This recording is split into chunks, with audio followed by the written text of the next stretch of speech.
বন্ধুরা, এই সুন্দরী মহিলাটি এবং তার স্বামীর দুজনে মিলে গল্প করতেছিল, কারণ এখনই তার স্বামী অফিসে চলে যাবে। অফিসে যাওয়ার আগে ছেলেটি মহিলাটির কপালে ভালোবেসে চুমু খায় এবং তারপর অফিসে চলে যায়। সেই মুহূর্তেই এই সুন্দরী মেয়েটির মহিলাটির বাসা খুঁজতে খুঁজতে তার বাসায় সামনে চলে আসে এবং দলের সামনে আসে মহিলাটিকে ডাকাডাকি করতে থাকে।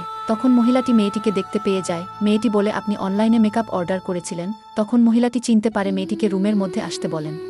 অন্যদিকে সুন্দরী মেয়েটি মহিলাটির দিকে খারাপ দৃষ্টিতে তাকাতে থাকে। তারপর মহিলাটি মেয়েটিকে টাকা দিলে মেয়েটি টাকা নিতে চায় না, বলে আমার টাকার দরকার নাই, আমার শুধু রোমান্সের দরকার। মনটা বলে মেয়েটি মহিলাটির কাছাকাছি চলে আসে, রোমান্স করতে চায়। আপনি মহিলাটি স্বামী চলে আসে। তারপর যা হলো তা দেখলে আপনিও অবাক হবেন। তার আগে বন্ধুরা, তোমরা যদি চাও তোমার মা বাবা 100 বছর বেঁচে থাক, তাহলে অবশ্যই চ্যানেলটি সাবস্ক্রাইব করে ভিডিওটিতে লাইক দিয়ে কমেন্টে তোমার নিজের নামটি লিখে যাও। ছেলেটি মহিলাটির উপর রাগ দেখালে মেয়েটি নিজের রাগ কন্ট্রোল করতে না পেরে ছেলেটির মাথায় আঘাত করলে ছেলেটি সেখানেই অজ্ঞান হয়ে পড়ে যায়।